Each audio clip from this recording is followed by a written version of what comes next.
Srinatha Reddy Mittapalli YouTube channel స్వాగతం. అందరూ నమస్కారం. నేను మీ శ్రీనాథరెడ్డి మిట్టపల్లి. ఇవాళ తరకు వచ్చి ఫిబ్రవరి 27, 2026 సంవత్సరం. ఇవాళ ముఖ్యాంశాలకు వచ్చినట్లయితే ప్రతి వారం మనం హెల్త్ ఇన్సూరెన్స్ అలాగే లైఫ్ ఇన్సూరెన్స్ వీటి గురించి చర్చించుకుంటున్నాం కదా. అయితే ఇవాళ మీకు నేను ఒక విషయం గురించి చెప్పాలని చెప్పేసి అనుకుంటున్నాను.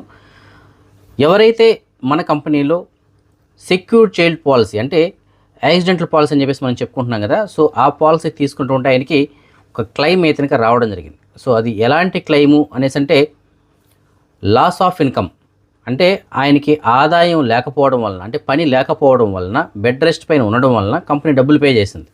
అది ఎలాగ ఏమిటని చెప్పేసి మనం చూద్దాం. మనం ఇస్తున్నటువంటి సెక్యూర్ చైల్డ్ పాలసీ ఏదైతే ఉందో ఇది యాక్సిడెంటల్ పాలసీ.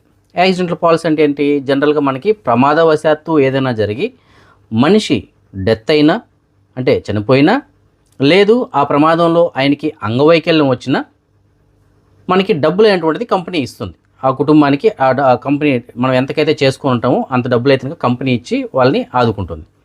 అయితే అదే సమయంలో ప్రమాదం జరిగింది, అతను డెత్ అవ్వలేదు, అంగవైకల్యం రాలేదు, కాకపోతే బెడ్ రెస్ట్ పైన ఉండాల్సి వచ్చింది. 1 నెల 2 నెలలు ఉండాల్సి వచ్చింది. అప్పుడేమిటి పరిస్థితి అనేసి అంటే సో దానికి కూడా ఈ పాలసీలోనే మనకి మంచి బెనిఫిట్ అయితే ఉంది. ఆయన ఎన్ని రోజులైతే బెడ్ పైన ఉంటారో అన్ని రోజులకు గాను 1 వారానికి మనం చేసుకున్నటువంటి పాలసీని బట్టి 1% అమౌంట్ అనేది ఇవ్వడం జరుగుతుంది. ఈయన మన దగ్గర తీసుకుంటుంటే ఆయన ₹1 కోటి యాక్సిడెంటల్ పాలసీ చేసుకున్నారు. అది ఒకసారి పే చేస్తే 5 సంవత్సరాలు వ్యాలిడిటీ ఉంటుంది. సో ఆయన ₹84,000 పే చేసి ఆయన పాలసీ అయితే 5 సంవత్సరాలకి తీసుకోవడం జరిగింది, యాక్సిడెంటల్ పాలసీ. అయితే ప్రమాదవశాత్తు ఆయనకు ఒక ప్రమాదం జరిగింది. ఆ ప్రమాదంలో ఆయన 11 వారాల పాటు బెడ్ రెస్ట్ పైన ఉండాల్సి వచ్చింది. ఆయన పని లేదు, లాస్ ఆఫ్ ఇన్కమ్, ఆయనకి ఇన్కమ్ అనేటువంటిది లేదు. సో అప్పుడు కంపెనీ ఏం చేసిందంటే 1 వారానికి 1%, అంటే 1 వారానికి ₹1,00,000, అలాగా 11 వారాలకి 11 లక్షలు. మీకు డిస్ప్లేగా నేను చూపిస్తున్నాను. అప్రూవల్ అయినటువంటి క్లెయిమ్ అదేనికి 11 వారాలకి 11 లక్షల కంపెనీ అయితే పే చేసింది. సో ఇక్కడ చూడండి, యాక్సిడెంటల్ పాలసీ తీసుకున్నారు. మామూలుగా డెత్ అయితే డబ్బులు రావాలి, లేదంటే అంగవైకల్యం వచ్చినా రావాలి. కానీ ఇక్కడ బెడ్ పైన ఉన్నా కూడా రెస్ట్ తీసుకుంటున్నారు. అది ఇంట్లో కావచ్చు, హాస్పిటల్లో కావచ్చు. రెస్ట్లో ఉన్నప్పుడు దానికి కూడా కంపెనీ డబ్బులు పే చేసింది. సో ఇలాంటి సంఘటన గతంలో కూడా మనం చెప్పుకోవడం జరిగింది. ఆయనకి 6 లక్షలు వచ్చింది, 6 వారాల పాటు ఉన్నారు ఆయన. ఇప్పుడు ఈయన 11 వారాలు రెస్ట్లో ఉన్నారు, 11 వారాలకి 11 లక్షలు వచ్చింది. సో ఈ విధంగా ఈ పాలసీ అనేటువంటిది మనకి అన్ని రకాలుగాను ఉపయోగపడుతుంది. సో నమ్మకానికి మారుపేరుగా ఉన్నటువంటి మనం ఇస్తున్నటువంటి కేర్ హెల్త్ ఇన్సూరెన్స్ కంపెనీ వాళ్ళు ఎవరైతే ఉన్నారో వాళ్ళు ఇస్తున్నటువంటి ఈ పాలసీ ఈ విధంగా ఉపయోగపడుతుంది. సో మంచి పాలసీ ఇది, ప్రతి ఒక్కరు కూడా చేయించుకోండి. ఎందుకంటే ఈ యాక్సిడెంటల్ పాలసీ అనేటువంటిది మనం బయట దేశాల్లో ఉన్నాం, అందులో డ్రైవర్ వృత్తిలో ఉన్న వాళ్ళు కావచ్చు, ఎవరైనా సరే మనం బయట దేశాల్లో ఉన్నాం కాబట్టి మన ఫ్యామిలీ కోసం మనం కష్టపడుతున్నాం కాబట్టి ఒకవేళ అనుకోకుండా ఏదైనా జరిగి కుటుంబం పెద్దగా అదేగా మనపైన ఆధారపడినటువంటి ఫ్యామిలీ ఏదైనా అయితే ఎలాగా అనే దాని గురించి ప్రతి ఒక్కరూ తప్పనిసరిగా మరొక ఆలోచన లేకుండా మ్యాండేటరీగా ఈ యాక్సిడెంటల్ పాలసీని కూడా చేయించుకోండి. దీనివల్ల ఒకవేళ ఏదైనా మనకైతే మనం ప్రమాదంలో చనిపోవాలనే రూల్ లేదు కదా. ఒకవేళ అంగవైకల్యం వచ్చినా కూడా, లేదు పని చేయలేనటువంటి స్థితిలోకి వెళ్ళినా కూడా ఇది మనల్ని ఆదుకుంటా ఉంది. కాబట్టి ఇలాంటి పాలసీ ఒకటి తప్పనిసరిగా ప్రతి ఒక్కరికి చేయించుకోండి. హెల్త్ ఇన్సూరెన్స్ మనకి తప్పనిసరిగా ఉండాలి, అలాగే ఈ యాక్సిడెంటల్ పాలసీ ఉండాలి. హెల్త్ ఇన్సూరెన్స్ ఉంటే మనకి ఏదైనా ఆరోగ్యపరంగా సమస్య వచ్చినప్పుడు మన జేబులో డబ్బులు లేకపోయినా సరే కంపెనీ వాళ్ళు మొత్తం ఆ హాస్పిటల్కి పే చేసి మనల్ని ఆర్థికంగా చితికిపోకుండా మనం బయట పడేయడానికి అది బాగా ఆర్థికంగా ఒక భరోసా అనేటువంటిది ఉంటుంది. మనకి మొత్తం డబ్బులు కడతారు. ఆ హెల్త్ ప్రాబ్లం వచ్చినప్పుడు హాస్పిటల్లో ఉన్నప్పుడు దానికి ఎటువంటి ఖర్చు మొత్తాన్ని కూడా భరిస్తుంది. అలాగే ఈ యాక్సిడెంటల్ పాలసీ అనేటువంటిది మనకి ఏదైనా ప్రమాదవశాత్తు ఏదైనా జరిగినప్పుడు, ఎందుకంటే మనపైన ఫ్యామిలీ ఆధారపడి ఉంది.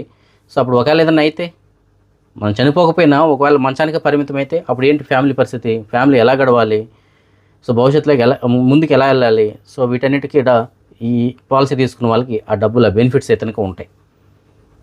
కాబట్టి దీనికి సంబంధించిన గతంలో చాలాసార్లు చెప్పడం జరిగింది. అయితే ఇవాళ మళ్ళీ స్పెషల్గా మీకు చెప్పడానికి గల కారణం ఏంటంటే మన దగ్గర పాలసీ తీసుకుంటే ఆయనకి ₹11 లక్షలు వచ్చింది, కేవలం ఆయన బెడ్ రెస్ట్ పైన ఉండడం వలన. కాబట్టి ప్రతి ఒక్కరు కూడా ఇలాంటి పాలసీ ఒకటి చేయించుకోండి. ఇలాంటి వాటికి సంబంధించిన ఇంకా పూర్తి సమాచారం కోసం మీకు నేను డిస్ప్లేలో నాకు సంబంధించిన వాట్సాప్ నెంబర్ ఇస్తాను. ఆ నెంబర్కి మీరు కాంటాక్ట్ చేసినట్లయితే పూర్తి సమాచారాన్ని మీకు నేను అందిస్తాను. కువైట్కి సంబంధించినటువంటి మినిస్టర్ ఆఫ్ హెల్త్ వాళ్ళు తెలియజేసిన సమాచారం మేరకు కువైట్లో ఇకపైన ప్రైవేట్ హాస్పిటల్స్ కానీ, క్లినిక్స్ కానీ, ల్యాబొరేటరీలు కానీ వీటన్నిటిలో కూడా క్యాష్ ట్రాన్సాక్షన్స్ అనేటువంటిది ఉండవు. కేవలం డిజిటల్ పేమెంట్లు మాత్రమే ఉంటాయి. అంటే కేనెట్ మాత్రమే అక్కడ యాక్సెప్ట్ చేయబడుతుందని చెప్పేసి తెలియజేస్తున్నారు. ఒకవేళ ఎవరైనా వీటిని కనుక ఉల్లంఘించినట్లయితే వారిపైన చర్యలు తీసుకోబడుతుందని చెప్పేసి తెలియజేస్తున్నారు. కాబట్టి ఇక మీరు గవర్నమెంటే కాదు ప్రైవేట్ హాస్పిటల్కి వెళ్ళాలన్నా సరే కేనెట్ తప్పనిసరి. కాబట్టి ప్రతి ఒక్కరు కూడా కేనెట్ అయితే కనుక చేయించుకోండి.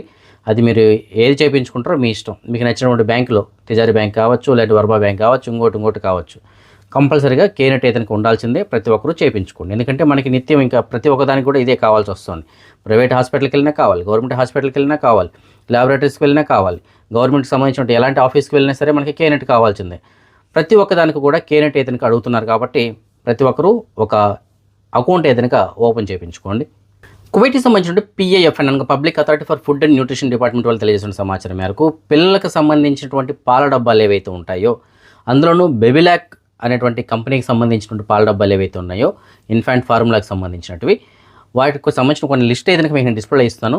ఆ నెంబర్లు, ఆ లిస్ట్లో ఉన్నటువంటి ఏవైతే ఉన్నాయో, ఆ ఎక్స్పైరీ, ఆ బ్యాచ్ నెంబర్ కలిగినవి, అవి ఏవి కానీ వాడద్దు పిల్లలకి అని చెప్పేసి తెలియజేస్తున్నారు. వాటి వల్ల కొద్దిగా ఇష్యూలు అయితే కనుక ఉన్నాయి, కొన్ని హెల్త్ ఇష్యూస్ రావడానికి అవకాశం అయితే కనుక ఉంది. కాబట్టి వాటిని వాడద్దు అని చెప్పేసి తెలియజేస్తున్నారు. వాటిని వెంటనే ఎవరైతే కలిగి ఉంటారో వాళ్ళు కూడా ఆ మెయిన్ కంపెనీ ఏదైతే ఉంటుందో ఆ కంపెనీకి రిటర్న్ చేసేయాల్సి ఉంటుందని చెప్పేసి మినిస్టర్ ఆఫ్ హెల్త్ వాళ్ళు అయితే తెలియజేస్తారు. ఒకవేళ ఆల్రెడీ ఎవరిని యూజ్ చేస్తున్నట్లయితే వాటిని వెంటనే ఆపేసేయండి, వాడకండి అని చెప్పేసి కూడా తెలియజేస్తారు. కాబట్టి మీరు ఎవరైనా సరే ఈ బిబిలాక్ కంపెనీకి సంబంధించినటువంటి మీకు డిస్ప్లేలో కనిపిస్తున్నటువంటి ఆ నెంబర్లు, అలాగే బ్యాచ్ నెంబర్లు, ఆ డేట్లు ఎక్స్పైరీ ఉన్నవి ఏవైతే ఉన్నాయో అవి మాత్రం మీ దగ్గర ఉంటే వెంటనే ఆపేసేయండి. మన సబ్స్క్రైబర్స్ చాలామంది కువైట్ నుంచి ఇండియాకి బంగారం తీసుకెళ్ళడానికి సంబంధించి డౌట్స్ అయితే ఇంకా అడుగుతూనే ఉన్నారు. సో వాళ్ళ కోసం చెప్పేసి ఒక 2 పాయింట్లు మనం చెప్పుకుందాం. కువైట్ నుంచి బంగారం ఇంటికి తీసుకెళ్ళడానికి కువైట్లో ఉన్న రూల్స్, అలాగే ఇండియాలో ఉన్న రూల్స్ గురించి చూద్దాం. సో కువైట్ నుంచి బంగారం తీసుకెళ్ళాలి అంటే బయట దేశాల్లో ఎవరైతే 1 సంవత్సరం కన్నా ఎక్కువ రోజులు స్టే చేసి తిరిగి మన ఇండియాకి వెళ్తున్నప్పుడు, ఒక కువైట్ అని కాదు ఏ దేశంలో అయినా సరే స్టే చేసి 1 సంవత్సరం తర్వాత మన ఇండియాకి వెళ్తున్నప్పుడు ఆడవాళ్ళు 40 గ్రాముల వరకు వస్తువుల రూపంలో ఉన్నటువంటి బంగారం తీసుకెళ్ళచ్చు. మగవాళ్ళు అయితే కనుక 20 గ్రాములు వస్తువుల రూపంలో ఉన్న బంగారం తీసుకెళ్ళచ్చు. ఇక్కడ ధర గురించి ప్రస్తావన లేదు. ఆ ధర ఆ రోజుకి ఎంత ఉన్నా సరే మనకు సంబంధం లేదు, గ్రాములు మాత్రమే లెక్క. ఇప్పుడు గతంలో గ్రాములు డబ్బులు రెండు చెప్పేవాళ్ళు, కాకపోతే గవర్నమెంట్ రీసెంట్గానే మనం లాస్ట్ మంత్ చెప్పుకున్నాం కదా, ఈ నిబంధన తీసేసింది. కేవలం గ్రాములు, ఆడవాళ్ళు 40 గ్రాములు, మగవాళ్ళు వచ్చి 20 గ్రాముల వరకు బంగారం అయితే కనుక తీసుకెళ్ళచ్చు. కస్టమ్స్ డ్యూటీ అయినట్టు ఉండదు, అంటే కస్టమ్స్ డ్యూటీ ఫ్రీ, మనం ఎలాంటి ట్యాక్స్ కానీ కట్టాల్సిన అవసరం లేదు. అది కూడా 1 సంవత్సరం పైన ఉంటేనే ఈ నిబంధన మనకి వర్తిస్తుంది. ఒకవేళ మేము వస్తువుల రూపంలో కాకుండా బిస్కెట్ల రూపంలో బంగారం తీసుకెళ్తే దానికి నిబంధన వర్తించదు. దానికి కంపల్సరీగా మీరు తీసుకెళ్ళిన ప్రతి ఒక్క గ్రాముకి కూడా మీరు ట్యాక్స్ అయితే కనుక పే చేయాల్సి ఉంటుంది ఇండియాలో. సో ఇది మన ఇండియాకి సంబంధించిన రూల్. అయితే కువైట్లో ఏంటి పరిస్థితి అనేసి అంటే, కువైట్లో మీరు బంగారం కొనాలి అంటే తప్పనిసరిగా కేనెట్ అయితే కనుక ఉండాలి, బిల్లు మీ పేరు పైన ఉండాలి, కేనెట్ కూడా మీదే ఉండాలి, మీ బిల్స్ మీ బంగారం అంతా మీ దగ్గర ఉండాలి. ఒకవేళ మీరు ఎక్కువ కనుక తీసుకెళ్తున్నట్లయితే ఎయిర్పోర్ట్లో డిక్లరేషన్ కూడా ఇవ్వాల్సి వస్తుంది. సో నేను ఇంత బంగారం తీసుకెళ్తున్నాను అని చెప్పేసి. ఇవన్నీ ఇక్కడికి సంబంధించిన రూల్స్. సో మొత్తం మీద మీరు ఇంటికి వెళ్ళేటప్పుడు ఆడవాళ్ళు అయితే 40 గ్రాములు, మగవాళ్ళు అయితే 20 గ్రాములు, మీరు 1 సంవత్సరం కన్నా ఎక్కువ రోజులు కువైట్లో ఉండి వెళ్తుంటే నిరభ్యంతరంగా తీసుకెళ్ళచ్చు. ఒకవేళ సంవత్సరం కన్నా తక్కువ ఉంటే అప్పుడు దానికి తగ్గట్టు తీసుకెళ్ళాలి.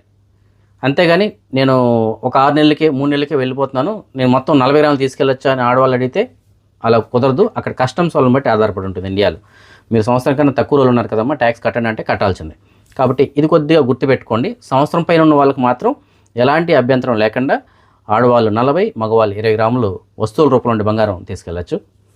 మరిన్ని అప్డేట్స్ చూసే ముందు, కువైట్ నుంచి మీరు ఎవరైనా ఇండియాకి కార్గో ధర వస్తువులు పంపించుకోవాలనుకుంటున్నారా? అయితే మీకు డిస్ప్లేలో కువైట్లో ఉన్న మన తెలుగు వారికి సంబంధించిన భారత్ కార్గో సర్వీస్ వాళ్ళకి సంబంధించిన నెంబర్ ఇస్తున్నాను. చాలా మంచి సర్వీస్ అయితే అందిస్తున్నారంటే మీ వస్తువులను చాలా సేఫ్గా తొందరగా ఇంటికి చేర్చడం జరుగుతుంది. కాబట్టి మీరు ఎవరైనా సరే ఎయిర్ కార్గో లేదంటే సీ కార్గో ద్వారా మీరు ఇంటికి వస్తువులు పంపించాలనుకుంటే మీకు డిస్ప్లే నెంబర్ కాల్ చేసి పూర్తిగా కనుక్కొని మీ వస్తువులు మీరు కార్గో ద్వారా పంపించుకోవచ్చు. మన భారతదేశానికి సంబంధించినటువంటి DGCA వాళ్ళు ఒక కొత్త నిర్ణయం అయితే తీసుకోవడం జరిగింది. విమానయాన టికెట్లు మనం జనరల్గా బుక్ చేసుకున్న తర్వాత వాటిని మనం క్యాన్సిల్ చేసుకోవాలన్నా లేదంటే డేట్లు మార్చుకోవాలన్నా అడిషనల్ ఛార్జెస్ అయితే ఉంటాయి కదా.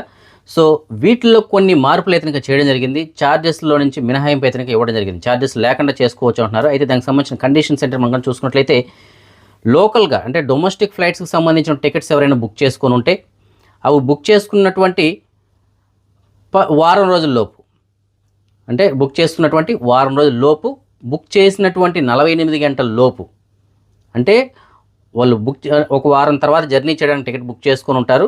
బుక్ చేసుకున్నటువంటి 48 గంటల లోపు, అంటే ఒక 2 రోజుల లోపు వాళ్ళు ఏదైనా దాన్ని మార్పు చేయాలనుకుంటే, లేదు టికెట్ని మీరు క్యాన్సిల్ చేసుకోవాలనుకున్నా, లేదా డేట్ మార్చుకోవాలనుకున్నా, ఏదైనా చేయాలనుకుంటే ఎలాంటి ఛార్జెస్ లేకుండా చేసుకోవచ్చు అని చెప్పేసి అంటున్నారు. అదే ఇంటర్నేషనల్ ఫ్లైట్స్ అయితే కనుక మనం జర్నీ చేయడానికి 15 రోజులకు ముందు టికెట్లు ఎవరైతే చేసుకొని ఉంటారో అలాంటి వాళ్ళు కూడా 48 గంటల లోపు ఇదే నిబంధన వర్తిస్తుంది. సో వాళ్ళు టికెట్ మార్చుకోవచ్చు, లేదంటే రిఫండ్ అయినా సరే తీసుకోవడానికి అవకాశం అయితే కనుక ఉంటుందని చెప్పేసి తెలియజేస్తున్నారు. ఒకవేళ పేరు మార్పు కానీ లేదంటే ఇంక వేరే ఏదైనా దాంట్లో కరెక్షన్స్ కానీ చేయాలి అనుకున్నట్టుకుంటే దానికి మాత్రం మనం టికెట్ బుక్ చేసినప్పటి నుంచి 24 గంటల టైం, అంటే ఈరోజు బుక్ చేసుకుంటే రేపటిలోపు మాత్రమే ఏదైనా పేర్లు ఇలాంటివి మార్చుకోవడానికి అయితే కనుక కుదురుతుంది. ఈ విధంగా వెసులుబాటు అయితే కల్పించారు. ఇది ఎప్పటి నుంచి వర్తిస్తుందంటే మార్చి 26వ తారీఖు నుంచి వర్తిస్తుందని చెప్పేసి మన భారతదేశానికి సంబంధించినటువంటి డీజీసీ అంటే director general of civil aviation వాళ్ళు తెలియజేయడం జరుగుతుంది. సో ఇది ఒక మంచి ఊరట అని చెప్పేసి మనం చెప్పుకోవాలి. సో ఇక్కడ క్లియర్గా గుర్తుపెట్టుకోండి, డొమెస్టిక్ ఫ్లైట్స్ అంటే మన ఇండియా లోపల మాత్రమే తిరగడానికి ఎవరైనా టికెట్స్ బుక్ చేసుకుని ఉంటే వాళ్ళు జర్నీ చేయడానికి వారం రోజులు ముందు బుక్ చేసుకున్న వాళ్ళు ఎవరైతే ఉంటారో వాళ్ళకి బుక్ చేసినప్పటి నుంచి 48 గంటల లోపు, అదే ఇంటర్నేషనల్ ఫ్లైట్స్ అయితే కనుక 15 రోజుల ముందు ఎవరైతే టికెట్స్ బుక్ చేసుకుని ఉంటారో వాళ్ళు కూడా బుక్ చేసినప్పటి నుంచి 48 గంటల లోపు వాళ్ళు క్యాన్సిల్ చేసుకున్నా, లేదంటే ఏదైనా డేట్లు మార్పులు కానీ చేసుకున్నట్లయితే, లేదు వేరే ఫ్లైట్ కానీ చేంజ్ చేసుకున్నట్లయితే అప్పుడు ఆ అమౌంట్ మొత్తాన్ని కూడా రిఫండ్ కావాలంటే రిఫండ్, లేదంటే దానికి వేరే దానికి అడ్జస్ట్మెంట్ కానీ చేస్తారన్నమాట. ఎలాంటి ఛార్జెస్ కానీ కట్ చేయరు. ఒకవేళ రిఫండ్ అయితే ఎన్ని రోజులకు వస్తుంది అనేసి అంటే వాళ్ళు చెప్తున్నటువంటి లెక్కల ప్రకారం 14 రోజుల లోపు ఆ విమానయాన సంస్థలు మన అమౌంట్ని మన అకౌంట్లో జమ చేయాలని చెప్పేసి వాళ్ళు తెలియజేస్తున్నారు. ఆ బాధ్యత అంతా కూడా విమానయాన సంస్థలది అని చెప్పేసి తెలియజేస్తున్నారు. సో క్యాన్సిల్ చేసుకుంటే 2 వారాల్లో మన అమౌంట్ మన అకౌంట్లో అయితే కనుక పడుతుంది. అధికారిక పర్యటనలో భాగంగా మన భారతదేశానికి సంబంధించిన ప్రధానమంత్రి ఇజ్రాయెల్లో ఉన్నారని చెప్పేసి మనం చెప్పుకున్నాం కదా. ఆయన అక్కడి నుంచి తిరిగి మళ్ళీ మన భారతదేశానికి బయలుదేరేటువంటి సమయంలో ఇజ్రాయెల్కి సంబంధించిన అధ్యక్షుడైనటువంటి నెతన్యాహు భావోద్వేగానికి గురవడం జరిగింది.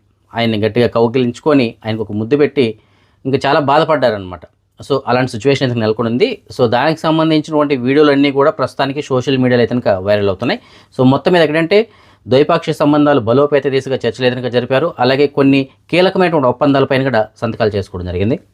మొన్నటి వీడియోలో మనం చెప్పుకోవడం జరిగింది, దుబాయ్లో భిక్షాటన చేయడం అనేటువంటిది నేరం. ఎవరైనా సరే చేసినట్లయితే వారిని పట్టుకోవడం జరుగుతుంది. ఆల్రెడీ మనం కొంతమందిని పట్టుకున్నారని చేసి మనం చెప్పుకున్నాం కదా. ఇప్పుడు దుబాయ్కి సంబంధించినటువంటి గవర్నమెంట్ చెప్తున్న లెక్కల ప్రకారం భిక్షాటన చేస్తుండగా 26 మంది ప్రవాసీలని అదుపులో తీసుకున్నట్లు తెలియజేస్తున్నారు. సో వాళ్ళందరినీ కూడా చట్టపరమైన చర్యలు తీసుకోవడం కోసం సంబంధిత విభాగాలకు రెఫర్ చేశారు. అలాగే వారిని మ్యాక్సిమం దేశ బహిష్కరణ చేయబడుతుందని చెప్పేసి తెలియజేస్తున్నారు. సో ఒక్క దుబాయ్లోనే కాదండి, జీసీసీ కంట్రీస్లో ఎక్కడైనా సరే భిక్షాటన అనేది నేరం. ఎవరైనా భిక్షాటన చేసినట్లయితే పట్టుబడితే వాళ్ళకి చట్టపరమైన చర్యలు చాలా కఠినంగా ఉంటాయి, లేదంటే దేశ బహిష్కరణ అయితే చేయడం జరుగుతుంది. ఫ్రెండ్స్, మీకు ఒక వీడియో నేను డిస్ప్లేలో ప్లే చేస్తున్నాను, ఒకసారి వీడియోని గమనించండి. అతను కూర్చొని ఉన్నాడు రోడ్డు పక్కన. అయితే ఒక కోతి అతని పైన దూకింది. అయితే అతను అనుకున్నాడు ఈ కోతి ఎందుకు దూకింది అంటే చెప్పేసి భయపడి వెంటనే పక్కకు వెళ్ళాడు. పక్కకు వెళ్ళినటువంటి వితిన్ సెకండ్స్లోనే అదే ప్లేస్లోకి కారు వచ్చి ఢీకొనడం జరిగింది. సో అతను ఒక్క సెకండ్ కనుక అక్కడే కూర్చొని ఉంటే ఆ ప్రమాదంలో అతనికి తీవ్ర గాయాలయ్యేది, లేదంటే ప్రాణాలు కూడా పోయేటివి. అయితే ఇక్కడ అతను బ్రతకడానికి గల కారణం ఏంటంటే ఒక రకంగా చెప్పాలంటే ఆ కోతి. సో ఆ కోతి అతను బతికించడం కోసమే ఆ విధంగా చేసిందా, లేకపోతే అది ఇంక వేరే ఉద్దేశంతో దూకిందా అనేటువంటి మనం పక్కన పెడితే మొత్తం మీద ఆయన ప్రాణాలతో బయటపడడానికి మాత్రం ఆ కోతే కారణం అని చెప్పేసి మనం చెప్పుకోవాలి. సో ఒక్కొక్కసారి మనకి భూమిపైన ఇంకా నూకలు ఉంటే ఇలాంటి సంఘటనలు కూడా జరుగుతూ ఉంటాయి. రాసి పెట్టింటే మాత్రం ఎలా పోతామో మనకే తెలియదు. ఉంటే మాత్రం ఇలాంటి చిన్నవే మనం చూడండి. ఇప్పుడు ఆయన్ని ఆ కోతే బతికించిందని చెప్పేసి మనం చెప్పుకోవాలి. సో దీనిపైన మీకు సంబంధించిన కామెంట్స్ని కూడా మీరు తెలియజేయచ్చు. సో వీడియో అయితే ఇంకా డిస్ప్లేలో ప్లే అవుతుంది, మరొకసారి మీరు గమనించవచ్చు. అదే మనం ఈ మనీ ఎక్స్చేంజ్ విషయానికి వచ్చినట్లయితే ప్రస్తుతానికి ఒక కువైట్ ఇంధన మన భారతదేశం రూపీస్లో సుమారుగా 296 రూపాయలుగా ఉంది. బంగారం విషయానికి వచ్చినట్లయితే మాలియాలో ఉన్న సూకల్వతిలో ఉన్నటువంటి షాప్ నెంబర్ 121లో ఉన్నటువంటి ఎఫ్కే జ్యువెలర్స్ వాళ్ళు మనకు అందించిన సమాచారం మేరకు 22 క్యారెట్ల బంగారం ప్రస్తుతానికి 1 గ్రామ్ ధర 47 దినార్ల 615 పిల్స్గా ఉంది. అదే 24 క్యారెట్ల బంగారం అనగా బిస్కెట్ల రూపంలో బంగారం ప్రస్తుతానికి 1 గ్రామ్ ధర 51 దినార్ల 925 పిల్స్గా ఉంది. ఫ్రెండ్స్, ఎఫ్కే జ్యువెలర్స్ వాళ్ళు ప్రస్తుతానికి మంచి ఆఫర్ని అయితే ప్రకటించున్నారండి. ఈ నెల ఆఖరి వరకు అంటే రేపటి వరకు మేకింగ్ ఛార్జెస్ అనేది కేవలం 900 పిల్స్ మాత్రమే తీసుకోవడం జరుగుతుంది. దానికి సంబంధించిన ఒక వీడియో కూడా ఉంది, ఆ వీడియో కూడా మీకు నేను ప్లే చేస్తాను. మంచి వస్తువులు అయితే ఉన్నాయి, మంచి కలెక్షన్స్ అయితే ఉన్నాయి. వాటన్నిటిపైన కూడా మీకు ఏవైతే మీకు నేను వీడియోలో చూపిస్తానో ఆ వస్తువులన్నిటిపైన కేవలం 900 పిల్స్ మాత్రమే మేకింగ్ ఛార్జెస్ తీసుకోవడం జరుగుతుంది. హాయ్ టు ఆల్ మా ప్రియమైన కస్టమర్ ఎఫ్కే జ్యువెలర్స్ హాలా February bonanza offer offer offer offer అంటేనే ఎఫ్కే జ్యువెలర్స్ అంటేనే ఆఫర్. చూడండి, మా దగ్గర మేకింగ్ జస్ట్ అండ్ జస్ట్ 900 ఫీల్స్ మాత్రమే. నల్లపూస దండలు, 2 పేటలు, 3 పేటలు, చూడండి ఎంత మంచి మంచి డిజైన్స్, ట్రెడిషనల్ డిజైన్స్. ఇది చూడండి చైన్లు, 2 పేటల దండలు, 3 పేటల దండలు చూడండి. ఇవేనా ఇంకా ఉన్నాయి చూడండి designs. Gopi chain, Bharat chain, బొట్ల చైన్, డిజైన్ కేరళ చైన్, ఎన్నో రకాలు. ఇవి కాకుండా జెంట్స్ కి కూడా కడియాలు వచ్చినాయి చూడండి. ఇది కూడా జస్ట్ అండ్ మేకింగ్ 900 ఫీల్స్ మాత్రమే. నెక్లెస్లు కూడా చూడండి ఎంత ముచ్చటగా ఉన్నాయో, ఎంత డిజైన్ గా ఉన్నాయో. ఇవేనా మీకోసం మేము తెచ్చాము గాజులు కూడా. జస్ట్ అండ్ జస్ట్ మేకింగ్ 900 ఫీల్స్ మాత్రమే. మేకింగ్ చూడండి ఎంత బాగున్నాయి designs, super designs. FK jewellers, shop number 121, సూకల్ వతియా, మాలియా, కోవిడ్ సిటీ, 50727599.